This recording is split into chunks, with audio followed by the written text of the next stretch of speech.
안녕하세요. 제가 2025년 1월 중순부터 2월 중순까지 약 5주간 멕시코로 인생 첫 해외여행을 다녀왔는데요. 제 여정을 공유하고 싶어서 영상을 만들게 됐습니다. 메인 캐리어는 따로 비싼 걸로 사진 않았고 45,000원대에 코멧이라는 쿠팡 PB 브랜드의 28인치 하드케이스 여행용 캐리어를 샀습니다. 수화물로 붙여지는 캐리어는 험하게 다뤄진다고 하길래 중간에 벨트를 한번 묶었고 파손되더라도 형태를 유지하도록 그리고 눈에 잘 띄도록 커버를 씌웠습니다. 재미있던 게 외국 공항에서 캐리어에 이런 커버 씌운 사람들은 한국인이더라고요. 출국 날엔 아침 일찍 시외버스를 타고 인천국제공항으로 바로 왔습니다. 출국 시간보다 한 5시간 정도는 일찍 도착해서 제가 이용할 항공사 체크인 카운터가 어디인지 아직 안 뜨더라고요. 처음이라서 그것도 모르고 계속 인천공항 끝에서 끝까지 왔다 갔다 하면서 체크인 카운터를 찾아다녔습니다. 그리고 찾다 안 나와서 공항 직원분께 여쭤보니 이른 시각이라서 아직 카운터가 안 떴다고 알려주시더라고요. 그래서 전광판에 체크인 카운터 위치 뜰 때까지 기다리다가 제가 아침 식사를 하고 왔는데도 너무 배가 고파서 뭐 좀 먹으려고 했는데 공항에서 파는 건 다 뭐가 엄청 비싸더라고요. 그래서 그나마 가장 싸고 비행기에서 똥 안 마려울 것 같은 건조한 에너지바를 사 먹었습니다. 좀 다행이었던 게 체크인 카운터 줄 기다리는 것도 시간이 엄청 걸리더라고요. 근데 저는 카운터 위치가 전광판에 뜨기도 전에 공항에 도착했기 때문에 줄 별로 기다리지도 않고 두 번째인가 세 번째로 체크인할 수 있었습니다. 그리고 기내수 화물엔 어차피 같이 갖고 타니까 네임택을 따로 안 달았거든요. 근데 혹시 모르는 마음에 네임택이 필요할 것 같아서 공항 내에서 네임택을 사려고 했는데 가장 싼 것도 10,000원이 넘어가더라고요. 근데 인터넷에 검색해보니까 임시 네임택을 체크인 카운터에서 무료로 준다고 하더라고요.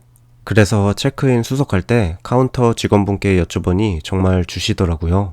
임시 네임택은 그 왜 진짜 고의적으로 파괴하려고 하지 않는 이상은 끊어지지도 않고 찢어지지도 않는 그 클럽 입장권 종이팔찌랑 같은 재질이라서 이름이랑 주소만 안 지워지게 잘 적으면 되더라고요. 체크인 할 때는 저인지 확인하고 환승하는 국가 비자는 뭐가 있어야 하는지 질문하시더라고요. 그리고 비행기표 받고 나니 비행기 탑승까지 2시간 정도 남아있길래 조금 앉아서 쉬다가 출국 수속하는 곳으로 갔습니다. 와, 근데 인천국제공항은 크고 보안이 철저한 공항이라 그런지 줄 기다리는 시간 포함한 출국 수속 시간이 1시간가량 걸리더라고요. 혹시 인천국제공항에서 출국하시는 분들은 이 점 염두에 두시기 바랍니다. 출국 수속 구역문을 나오니까 말로만 들었던 공항 면세점 구역이 나오더라고요. 부자 돼서 저도 면세점에서 뭐 좀 사고 싶네요. 타야 할 비행기가 있는 게이트 찾기는 어렵지 않았습니다. 그냥 지하철 타는 곳 찾는 것처럼 위에 보이는 안내판을 따라가면 되더라고요.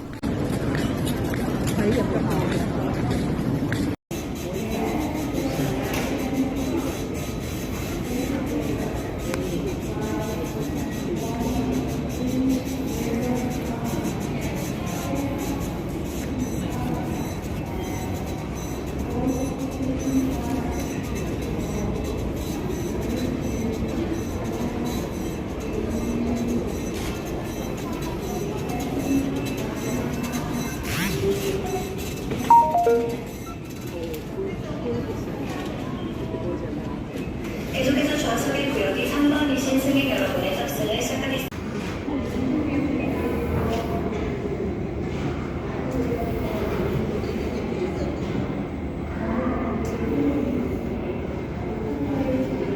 남들이 인스타에 자기가 탈 비행기랑 자기 여권이랑 비행기 티켓 사진 같이 찍어서 올릴 때마다 정말 부러웠었는데 저도 그런 사진을 찍는 날이 오긴 오더라고요.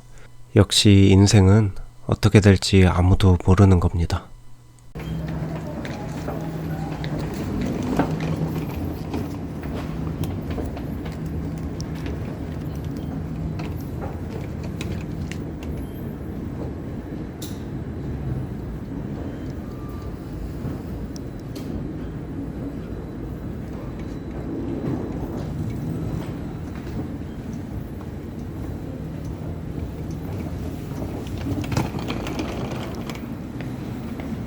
저도 저기서 사진 한번 찍고 갈 걸 그랬습니다. 좀 아쉽네요.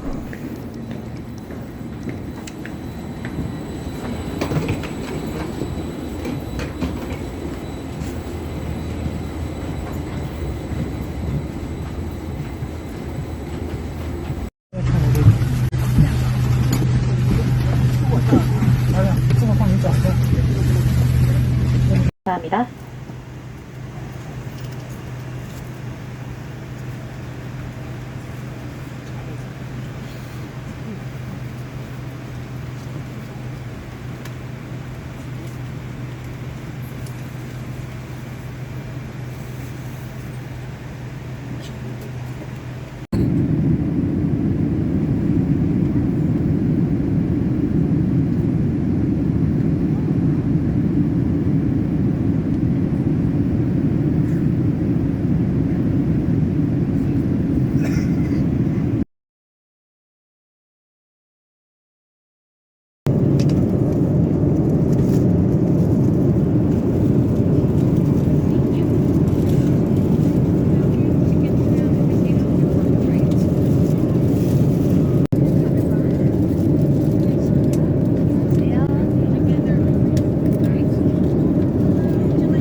제가 해외여행은 인생 처음이지만 비행기 타는 건 처음이 아니라서 비행기 내부 소음이 어떤지 잘 압니다. 유튜브에 비행기 소음을 구체적으로 설명해 주시는 분들이 없는데 어느 정도냐 하면 에어캐나다 이코노미 기준 좌석에서 영화 보려면 줄 달린 이어폰 껴야 되거든요. 근데 비행기 소음 때문에 영화 소리가 안 들려서 이어폰 꼽으나 마나일 정도로 비행기 소음이 엄청 큽니다. 그래서 이번에는 귀덮개를 가져갔습니다. 저는 3M 귀덮개를 사고 싶었는데 너무 비싸서 쿠팡에서 19,000원대의 SNR 35dB의 BDS 귀덮개를 구매했습니다. 와, 이거 진짜 엄청 좋았습니다. 진짜 소음 스트레스 아예 없었고요. 그리고 이번엔 노이즈 캔슬링 이어폰인 갤럭시 버즈도 기내에서 착용해봤는데 제가 원하는 소음 차단은 안 되더라고요. 그리고 노이즈 캔슬링 이어폰 착용하고 이 귀덮개 착용하면 어떨지 궁금해서 한번 해봤는데 소음 완전 차단되고 우주에 있는 느낌이었습니다. 잠도 꿀잠 자고 아기 우는 소리도 다 차단돼서 너무 좋았습니다. 그리고 기내에서 나눠주는 줄 달린 싸구려 이어폰 착용하고 영화 볼 때도 귀덮개 쓰니까 볼륨 낮게 해도 영화 소리 완전 잘 들렸습니다. 진짜 여행의 질이 확 올라가더라고요. 그래서 소음에 민감하신 분들은 비행기 타고 여행 가기 전에 소음 차단 수치가 35dB 이상인 귀덮개를 준비하는 걸 추천합니다. 제 기준에선 산업용 귀덮개가 최고인 것 같습니다. 물론 제 사진에서 볼 수 있다시피 귀덮개 크기가 꽤 크기 때문에 남들의 시선을 신경 쓰는 분들에겐 귀덮개 비추입니다. 근데 남들 시선이 어떻든 다 상관없고 비행기 소음에서 벗어나고 싶은 분들에겐 귀덮개 강추입니다. 소음 차단 수치 높을수록 더 좋습니다.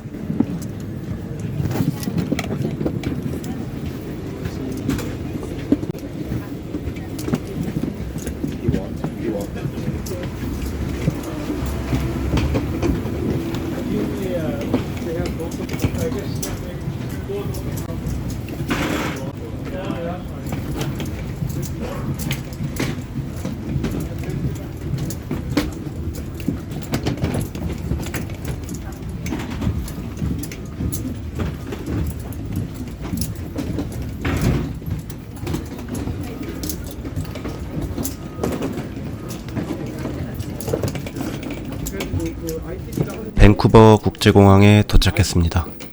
제가 인천에서 출발해서 밴쿠버에서 환승해서 멕시코시티로 가는 여정이었는데요.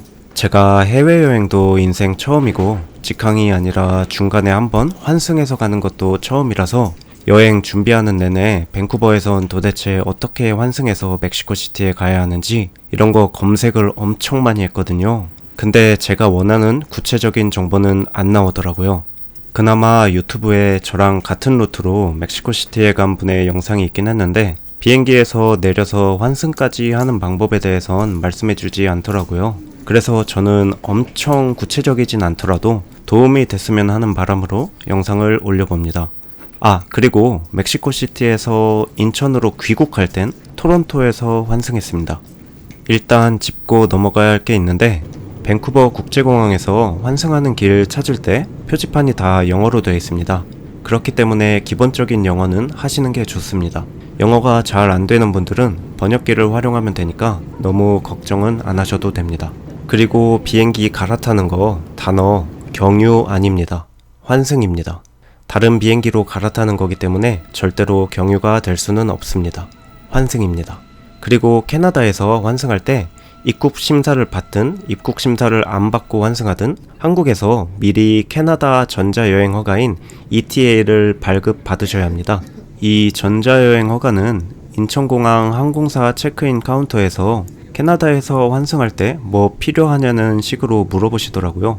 ETA 발급 받으셨나요? 이렇게는 안 물어보셨고 거기선 뭐가 필요한가요? 뭐 이런 식으로 물어보셨던 것 같습니다. 그리고 그거에 대한 답을 제가 하는 식으로 체크인 카운터에서 대화를 했습니다. 그리고 어떤 기준인지는 모르겠습니다만 제 생각엔 이건 환승 시간에 따라 달라지는 것 같은데 저는 일단 밴쿠버에서 위탁 수화물은 따로 안 찾아도 됐습니다.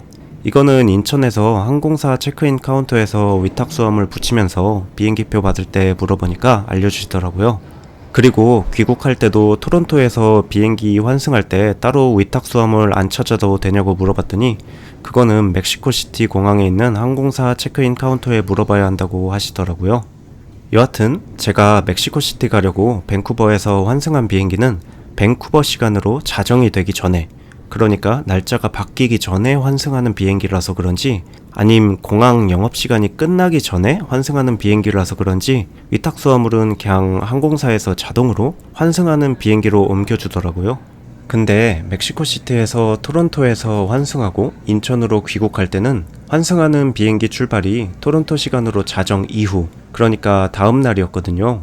그리고 멕시코시티에서 토론토에 도착한 시간이 자정 가까이 되는 시간이었고 토론토 공항 영업시간도 다 끝나서 그런지 환승하는 곳으로 갔더니 여기가 아니라 캐나다 국내로 입국하는 곳으로 가라고 하더라고요. 그래서 아예 캐나다에 입국을 해서 위탁 수화물을 찾고 다음날에 출국 수속을 해서 비행기 환승을 했습니다. 여하튼 귀국 얘기는 귀국 영상 올릴 때 드리고 일단 저랑 같은 루트 그리고 날짜가 바뀌기 전에 밴쿠버에서 환승 비행기 타는 분들은 일단 밴쿠버에 도착하면 비행기에서 내려서 앞으로 쭉쭉 가면 되고요.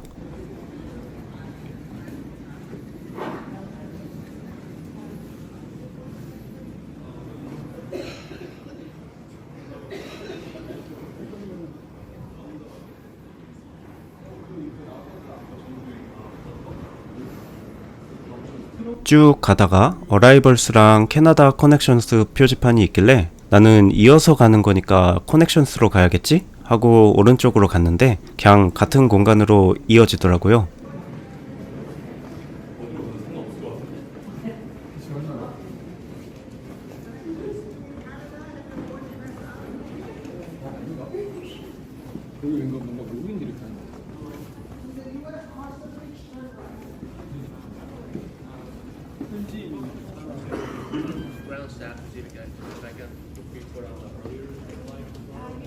그리고 쭉쭉 가다가 위에 있는 표지판을 보니까 미국으로 갈 사람들은 오른쪽으로 가고 캐나다 입국이랑 다른 나라로 이어서 갈 사람들은 왼쪽으로 가라고 돼 있어서 왼쪽으로 갔습니다.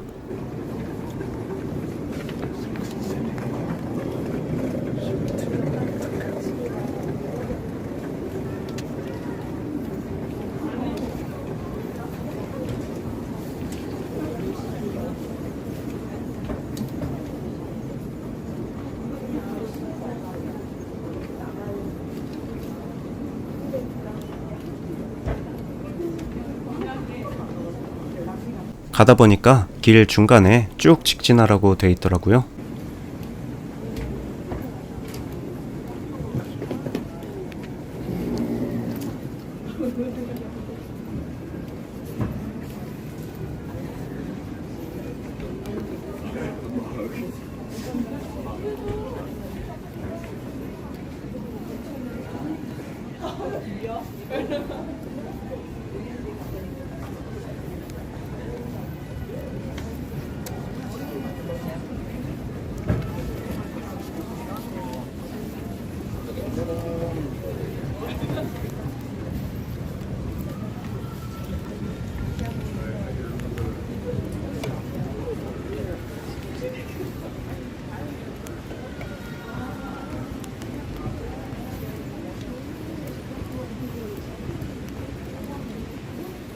그래서 계속 직진하면서 보니까 다른 나라 가는 사람들은 이제 왼쪽으로 가라고 돼 있더라고요.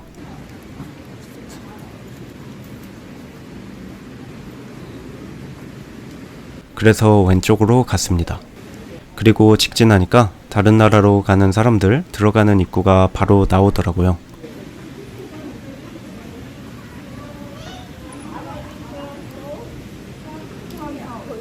그리고 거기에 직원분이 나오셔서 기계로 가라고 설명해 주시더라고요. Scan the passport, one family, one kiosk. Everybody please scan the passport and get the receipt. You the same? Yeah. 그래서 기계로 갔더니 한국어를 선택할 수가 있더라고요. 스크린에 나오는 안내에 따라서 여권을 스캔했나? 뭐 그랬더니 번호표 같은 게 나오더라고요. 그래서 그거 가지고 앉아서 대기했습니다. 대기하고 있으니까 공항 직원분이 검색대로 안내해 주시더라고요. 그래서 검색대로 가서 절차대로 검색받고 환승하는 구역으로 내려갔습니다. 엘리베이터 타고 내려가려고 했는데 계단 쪽은 어떤 인테리어일지 궁금해서 일부러 계단으로 내려갔습니다.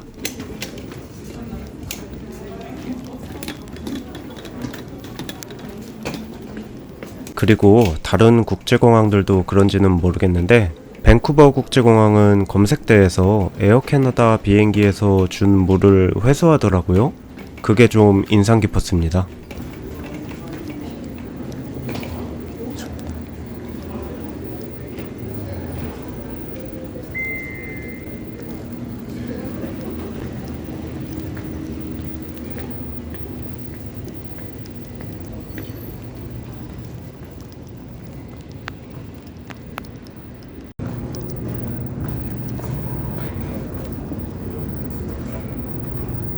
와, 풍경 진짜 대단하지 않습니까? 아, 이런 걸 실제로 보는 날이 오다니.